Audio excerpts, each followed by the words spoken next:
e conhecer também, né, os nossos irmãos, e podermos ler juntamente a palavra de Deus que se encontra no livro do profeta Isaías, capítulo de número 43, a partir do verso 1. Farei uma leitura e pedirei que os irmãos lessem comigo depois, após a minha leitura, o versículo de número 1, que é o nosso versículo-chave. Isaías 43, verso 1, diz o seguinte: Mas agora, assim diz o Senhor, que te criou, ó Jacó, e que te formou, ó Israel. Não temas, porque eu te remi. Chamei-te pelo teu nome, tu és meu. Quando passares pelas águas, eu serei contigo. Quando pelos rios, eles não te submergirão.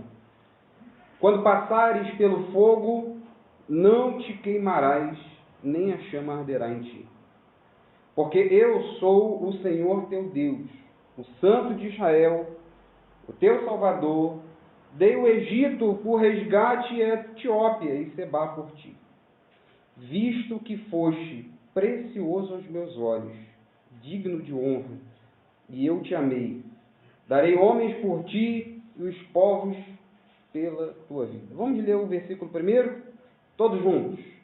Mas agora assim diz o Senhor, que te criou, ó Jacó, e que te formou, ó Israel. Não temas, porque eu te remi, chamei-te pelo teu nome, tu és meu. Vamos orar ao Senhor, curvemos a nossa fronte, Deus Santo. Novamente em sua presença nós estamos, ó Pai. Que a sua palavra entre no nosso coração, primeiramente confrontando todo o nosso ser, ó Pai. E do mesmo modo, confortando-nos, ó Pai, pela palavra que foi lida. Que o Senhor venha, ó Pai, abrir a nossa mente, os nossos ouvidos, pela força do Teu Santo Espírito, ó Pai. É Ele que nos consola, nos confronta. E que, em primeiro momento, ó Pai, seja dada a honra a Ti. Glória, louvor ao nome, como foi cantado aqui, o nome maravilhoso, poderoso de nome do nosso Senhor Jesus Cristo.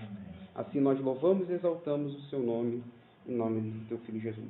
Amém. Meus amados irmãos, é de fato, nos últimos tempos, nos últimos dias, nós passarmos por diversas consequências do medo. São tribulações, são caos, crises, são incertezas, guerras. Hoje, infelizmente, como foi citado na Escola Bíblica Dominical, nós ligamos na grande gama da mídia, não precisa nem aparecer. A primeira coisa já aparece uma desgraça. A primeira coisa que aparece é uma situação desagradável e que possivelmente, claramente, concede medo.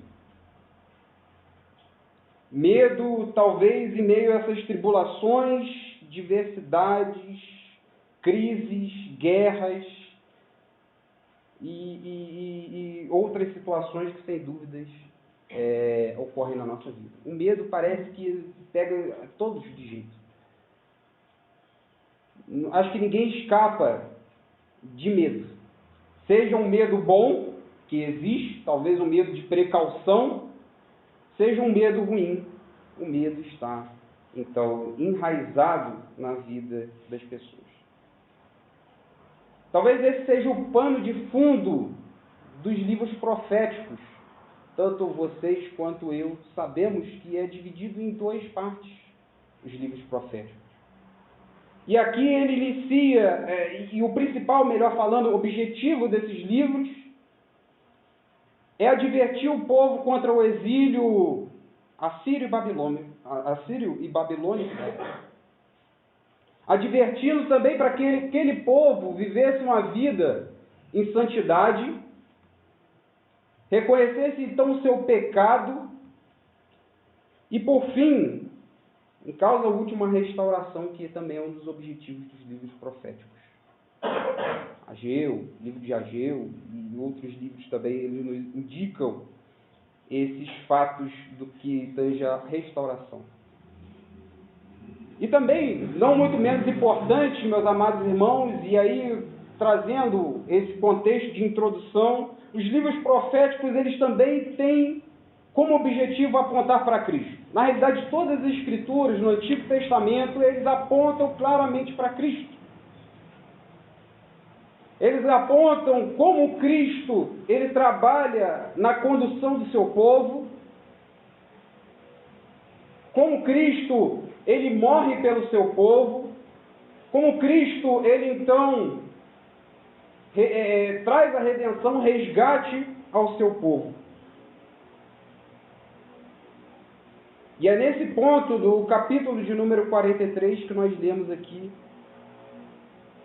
que a advertência também, ou a força que nós precisamos, mediante as aflições provocadas por esse juízo, que eu comentei como objetivo dos livros proféticos, é que ele nos traz nesse capítulo. Meus amados irmãos, o livro de Isaías, ele não é diferente dos livros proféticos. Ele realmente traz advertência ao povo, ao arrependimento, e não só isso, também sobre o juízo de Deus por meio desses exércitos, como vontade de Deus para juízo para aquele povo, e não só isso, demonstrar que os arrependidos, aqueles a quem Deus ele chama, tanto o povo de Israel, aqueles arrependidos, alcançariam bênçãos sem medida, meus amados irmãos. Advertindo e talvez aconselhando aquele povo a não ter medo. E é isso que nós vamos ver aqui agora. Imagine, meus irmãos, ser advertido sobre calamidades que sobreviam sua vida logo no início. Imagina você ser advertido sobre as coisas que estão acontecendo no mundo de antemão.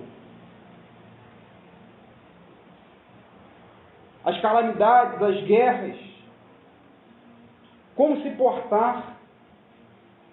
O medo, então, ele vem como ladrão, ele não avisa. Você que tem medo de bicho, por exemplo, sua vida lá está tranquila.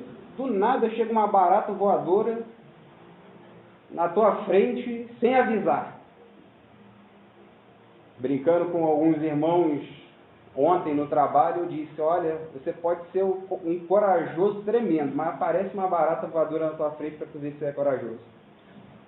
O medo atinge, o medo é como um ladrão, e aqui, graças a Deus, Deus, através dos profetas, eles advertem o povo a viver uma vida contra as calamidades, contra o exílio, contra o juízo de Deus, no que diz respeito ao seu povo, na trajetória da condução.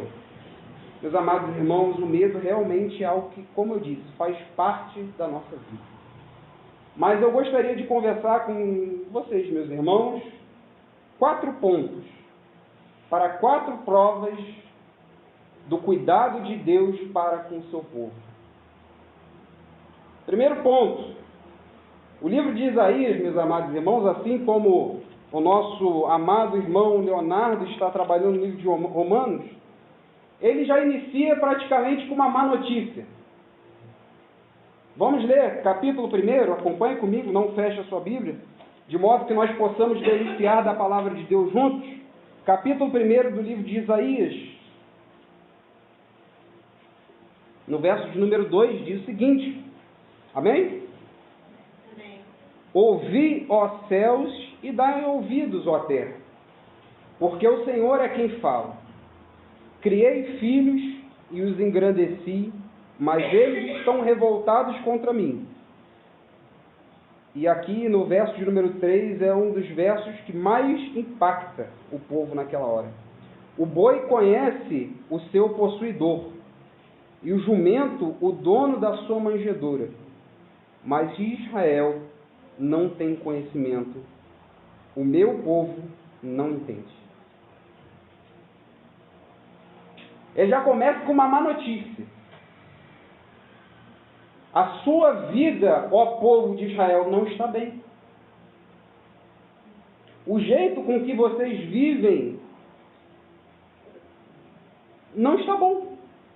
O diagnóstico do povo de Israel, que para eles podem estar uma maravilha, porque mais à frente no capítulo de número 1, ele vai falar que vocês fazem bonitas ornamentos e adorações com sacrifícios e holocaustos, mas para mim, Deus fala, isso não é nada. Então, para aquele povo, a vida espiritual deles, possivelmente para eles, estava uma mil maravilhas. Mas Deus, no verso de número 2, ele fala do trabalho com o seu povo e dá o exemplo da situação deles.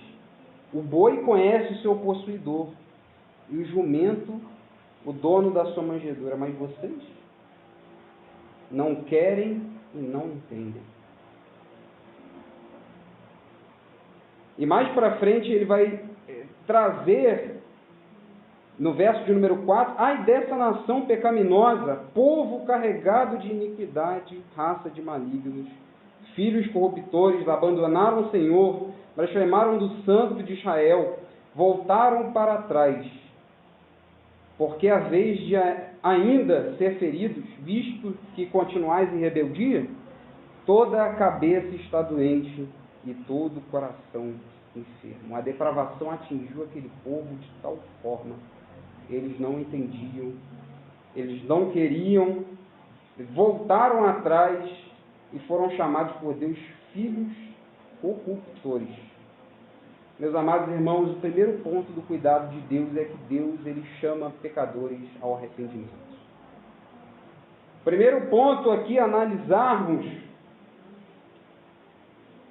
é que através dessa grave crise da depravação do povo de Israel, que é o retrato central desse livro, pessoas corrompidas pelo pecado, como eu disse, aquele povo não entendia, aquele povo acerca da aliança de Deus para com o seu povo, o pessoal não entendia. Aquele povo realmente estava em uma situação deplorável no que tange a corrupção do vosso coração. Mas, meus irmãos, o primeiro ponto do cuidado de Deus é que Deus, ele chama os pecadores levados ao arrependimento. Acompanhe comigo, se você acompanhar, comigo, no livro todo, Deus, ele traz juízo, mas da mesma forma, ele traz também misericórdia, ele também leva o seu povo ao arrependimento. Nós estávamos falando isso, né, irmão Leonardo? Se Deus não nos chamar, se Deus não chamasse o seu povo, a irmã Marli, se não me falha a memória, até expôs, se o pai não puxar a orelha do filho, como pai misericordioso e bom que ele é, o filho continuaria na situação deplorável em que ele se encontra. Mas Deus chama um povo ao arrependimento. Deus chama o povo, então, a voltar para a palavra, assim como ele fez, por exemplo, no caso de Neemias, a qual foi necessário Esdras, se não me falha a memória, lá no capítulo de número 8, a expor e sentar com o povo ansioso pela palavra de Deus, ansioso em estar arrependido de seus pecados.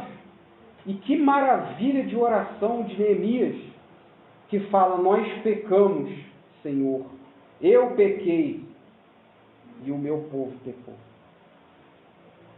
Povo levado ao arrependimento. Olha que Deus maravilhoso, a qual nos chama a estar em conexão com a sua palavra, em conexão com Deus.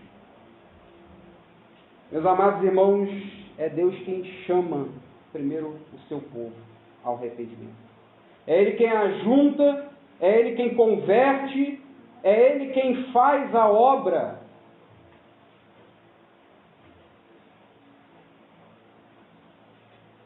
É Ele quem chama, e aqui eu chamo a atenção pelo fato daquele povo nem conhecer a Deus, nem a si mesmo. Eu já expus aqui, pelo menos há 2 meses atrás, a necessidade de conhecer a Deus e conhecer a si mesmo. Aquele povo não sabia nem quem eles eram.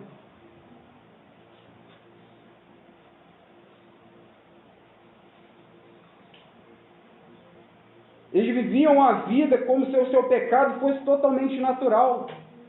Irmão Leonardo.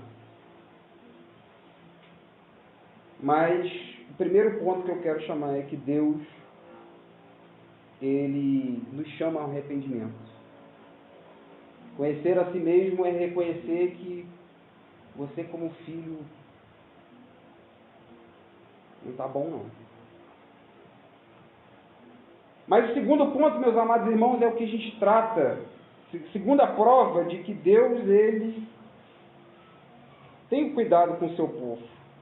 É que nós fomos eleitos pelo Rei.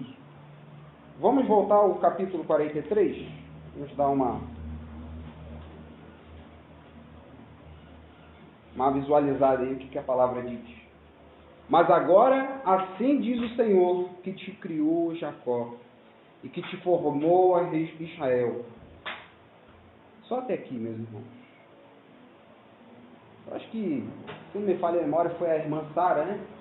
Olha como é que as coisas são belas e se encaixam, que postou essa semana no grupo. Que pensar numa eleição que Deus só elege para a salvação, está ótimo.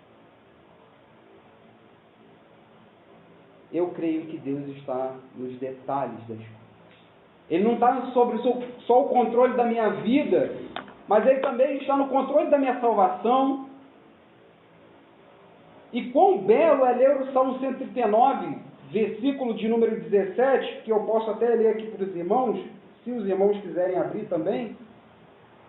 É pensar que Deus está no cuidado do seu povo, porque Ele diz assim, eu te louvarei, Salmo 139.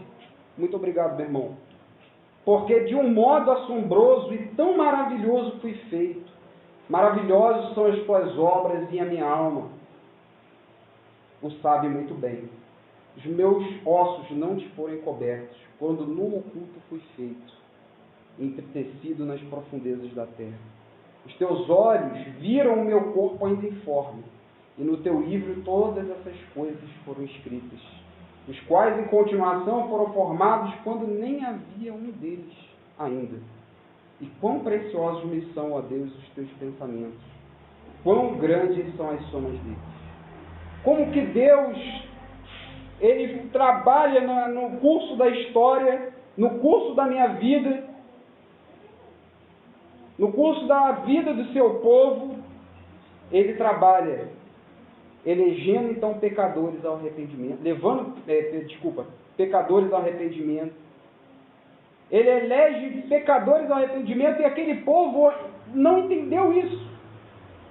Irmão Lucas, a doutrina da eleição, porque, meus irmãos, a doutrina da eleição não é questão só de livros, mas quando você se depara no primeiro ponto de perceber que você é um pecador, você olha como Deus pode. Irmão, ali logo eu, que é o que a gente canta, ao adentrar no povo de Deus, eu me pergunto, logo eu?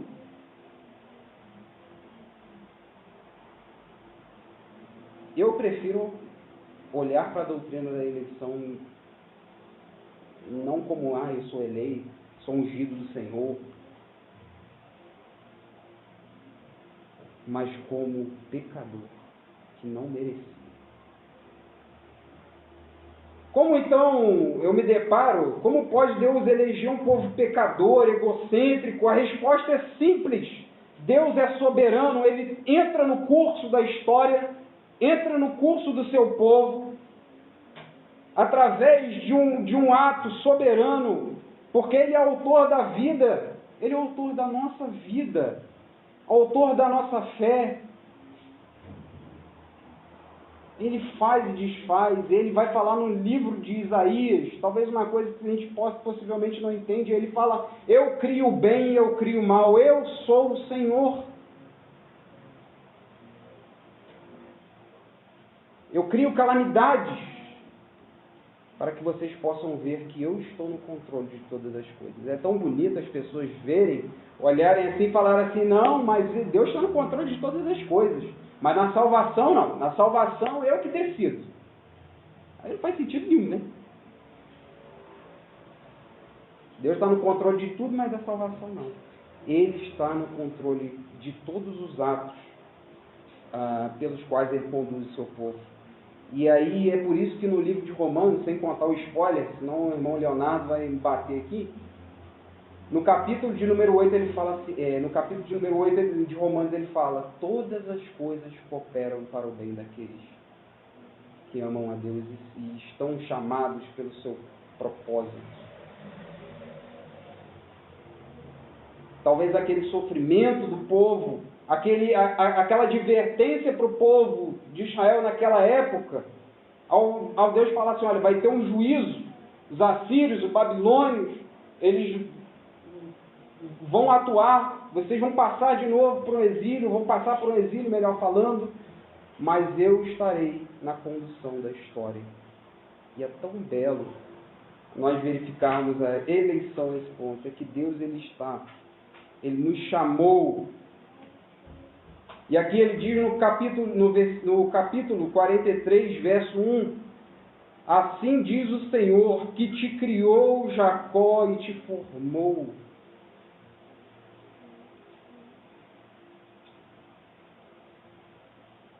É Deus quem faz na condução do povo, é Deus quem cria e é Deus quem forma e transforma, meus irmãos. É Ele quem diz aqui, não temas porque eu te remi. Então não há necessidade de medo diante das adversidades ao ler esse verso. Porque eu te remi, te chamei, vocês são meus. Tu és meu. Essa verdade é tão importante que mal paramos para vê-la com tanto zelo. Você já parou para pensar como é que Deus te chama para um povo? Como é que Deus pode chamar pessoas para o seu povo? Quando olhamos para o primeiro ponto, nós podemos somente dizer Deus é soberano, Deus é misericordioso e Deus é justo. Como pode Deus me chamar então para participar do seu povo? E aí a gente buga, né? Não entende. E aí, não entendendo isso, Moisés também fala. Se ajoelha, só o Senhor é Deus. E ele começa a adorar a Deus. Quando não entende que aquele propósito com que Deus chamou ele, era um propósito que ele possivelmente não entendia na época. Mas Deus tem propósitos, meus irmãos, para o seu povo. Esse é o ponto. Sabendo que Deus, todas as coisas cooperam para o bem daqueles que amam a Deus, que são chamados segundo o seu propósito. Gostaria de então elencar um terceiro ponto, talvez seja mais pertinente ao que nós estamos observando e que nós iremos participar hoje. Terceiro ponto do cuidado de Deus é que nós fomos libertos pelo nosso Salvador. Abra comigo mais à frente. Eu gosto muito desse capítulo de Isaías.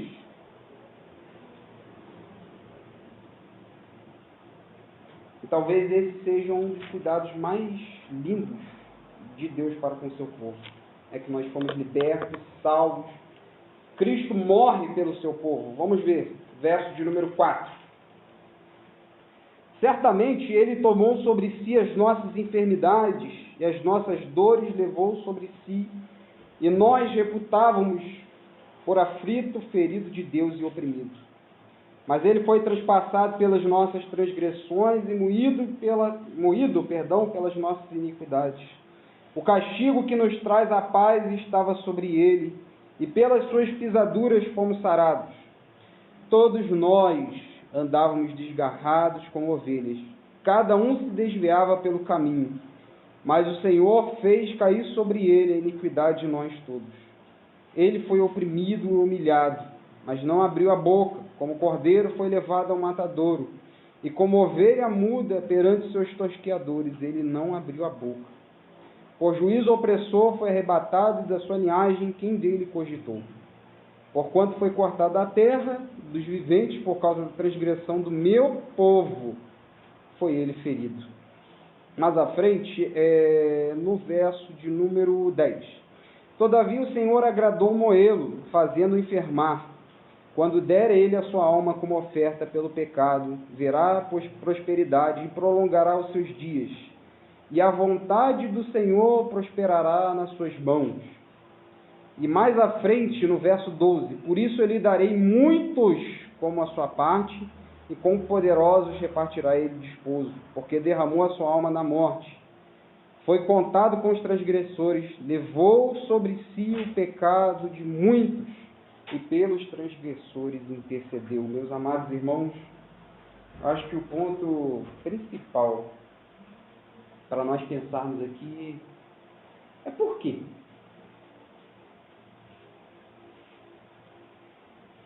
Se o povo era pecador, condenado pela concupiscência, pelo pecado, o correto não seria um juízo? O correto não seria a condenação? O correto não seria nós que estávamos presos no madeiro, pagando pelos nossos pecados? Certo seria esse. Mas na sentença, meus irmãos,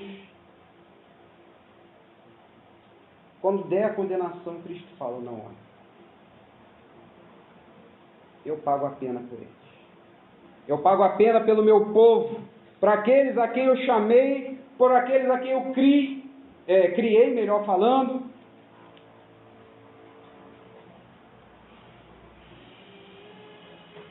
Talvez aquele povo poderia ter pensado numa libertação física daquele cativeiro, mas Deus fala, eu vou enviar o Salvador e Redentor do mundo. Vocês não estão entendendo que aquilo era um processo de juízo, mas lá na frente, o Salvador e Libertador, ele há de vir para fazer o que vocês não fizeram. Cumprir a lei.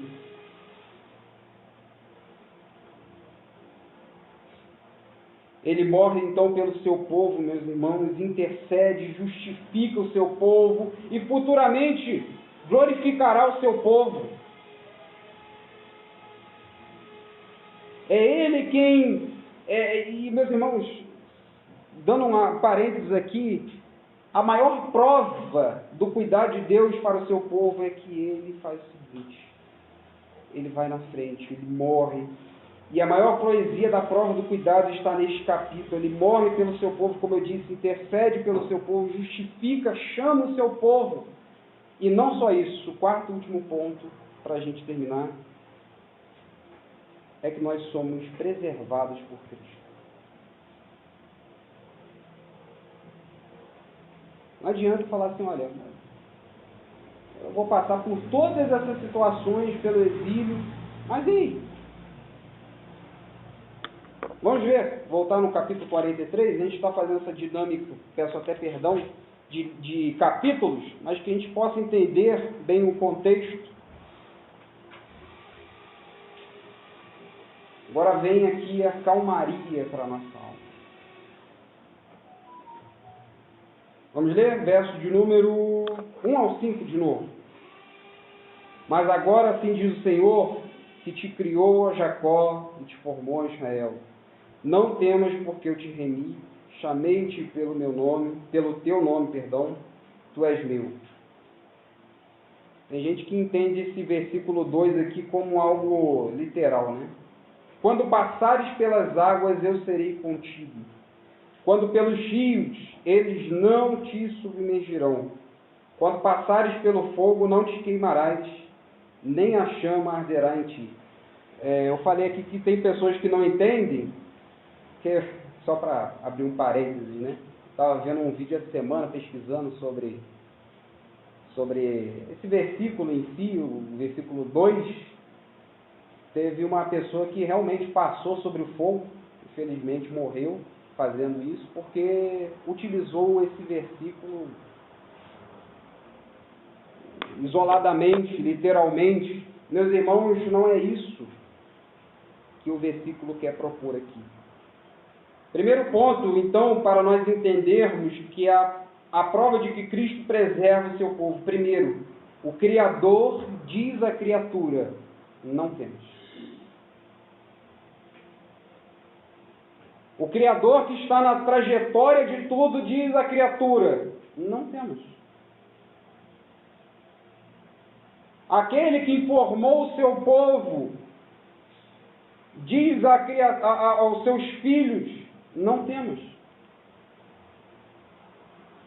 Aquele quem é redentor de todas as coisas diz: não temas. E para mim traz um conforto. E para o seu povo traz um conforto. De que por mais que agora, o sentido desse texto, versículo 2, é por mais que eu passe pelas águas, aqui não está dizendo que você vai ser isento de passar pelas tribulações, guerras, aflições, mas ele diz aqui: quando passares, eu serei contigo. E esse é o segundo ponto. Ele não nos diz que não teremos aflições, mas que sempre estará conosco, meus amados irmãos. Esse é um ponto interessante, porque, primeiro, o Criador, que fez e que também desfaz todas as coisas, é que está dizendo para nós: calma aí. Vocês vão passar pelas aflições, e o fogo e a água aqui quer dizer isso, como uma metáfora, não como uma realidade do irmão que foi lá e passou realmente por um fogo. Não. Ele está dizendo: vocês vão passar pelas aflições, mas sempre se recordem: eu, o Senhor, serei contigo. Terceiro ponto: e Deus tem um cuidado especial com seus filhos. No verso de número 5, e aqui eu quero que os irmãos não entendam como alguns entendem, mas no verso de número 4, visto que foste precioso aos meus olhos, digno de honra, e eu te amei, darei homens por ti e os povos pela tua vida. Através desse curso, então, dos 4 pontos que eu elenquei aqui, Deus, ele tem um cuidado especial com o seu povo. Deus tem um cuidado especial com cada um de nós, meus irmãos. E não só isso, não utilizemos de soberba, mas nós somos preciosos para Deus. E para que ansiedade? Para que medo?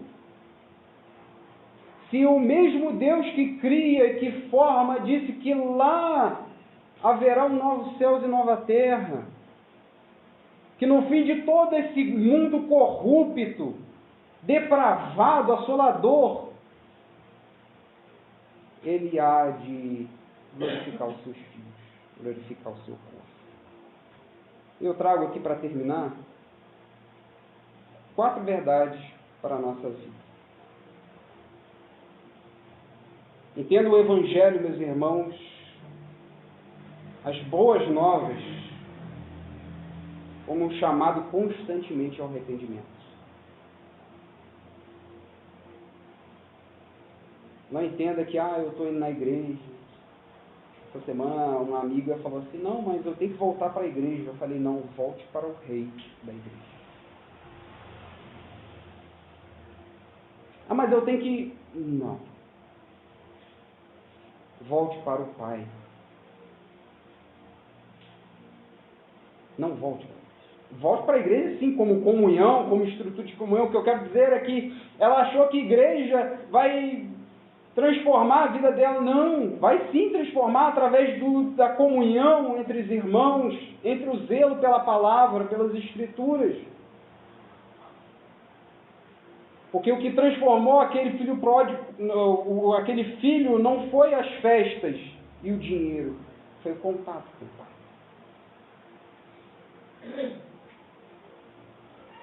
Primeiro entendimento que as boas novas nos chamam constantemente ao arrependimento, à centralização das Escrituras e da vontade de Deus para a nossa vida. Como vencer o medo? Leia a Bíblia. Utilize dos meios de graça. Ore, meus irmãos, e o nosso irmão Felipe pode me corrigir depois. John Wesley, se não me falha a memória, ele diz: não está sem vontade de orar? Ore.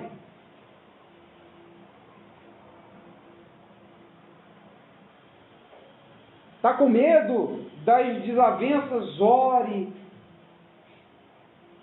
Meus amados irmãos, sempre entendendo que as boas novas nos chamam ao arrependimento. As boas novas está aí, como diz Augusto Nicodemos, né? É que Deus, ele chama pecadores ao arrependimento. Pessoas que não mereciam arrependimento. Segundo ponto de aplicação da nossa vida, a partir do princípio de sabermos que nós somos parte do povo eleito, nossa forma de adoração muda. A nossa forma de viver muda, e é isso que Romanos ele quer dizer lá no finalzinho do capítulo 12, verso 1. Agora que vocês entenderam a salvação, transforme. Seja moldados pelo conhecimento. Não se conforme, não tornem a forma deste mundo, mas vivam pelo conhecimento, pela piedade, pela santidade. Mude, saber que nós somos povo, a nossa forma de adoração muda. Porque não se trata de mim, não se trata de você, se trata do Rei da Glória. E olha que maravilhoso nós louvarmos aqui, que maravilhoso esse nome é, o nome do Rei Eterno. Eu, como criança, quase chorei ali atrás.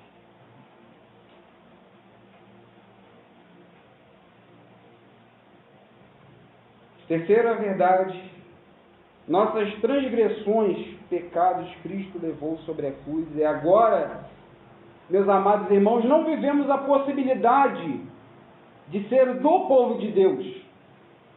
Como alguns creem, né, em possibilidade da salvação, eu não entendo. Mas agora nós temos a certeza de que Cristo nos chama e de agora somos parte do seu povo.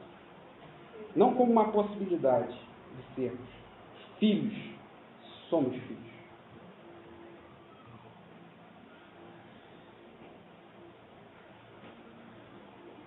E o quarto ponto, meus amados irmãos,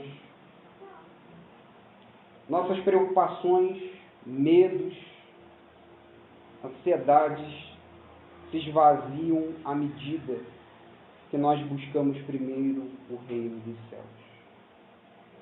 Sabendo que nosso Salvador, preserva as suas ovelhas. Como lemos aqui no Salmo 23, se passarmos pela sombra da morte, o pastor está fora? O pastor está... Não, ele estará conduzindo as suas ovelhas.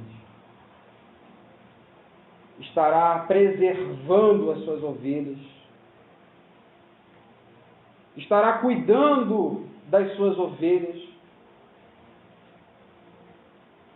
Estará tratando com as suas ovelhas. Meus amados irmãos, quando nós entendemos que há um Deus que nos preserva, certamente buscamos primeiro o reino de Deus. Porque o verso seguinte ele diz: as demais coisas vos serão acrescentadas. E o que é isso? O que diz isso? Está vendo que o resto é resto. O mundo é mundo. Ah, mas o mundo vai melhorar, como dizem alguns, né?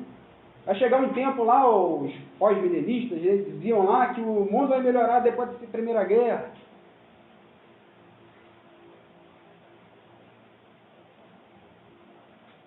Infelizmente, meus irmãos, o mundo está de mal a pior.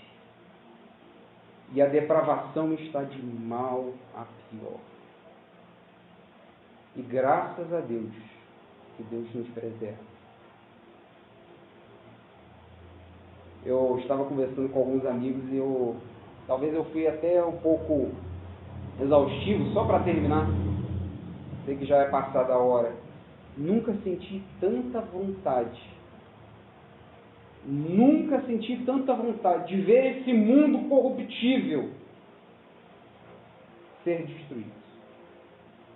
No sentido de que a minha vontade é de estar com Deus. Não no sentido de partir, mas no sentido de que Cristo ele possa nos conduzir à glória.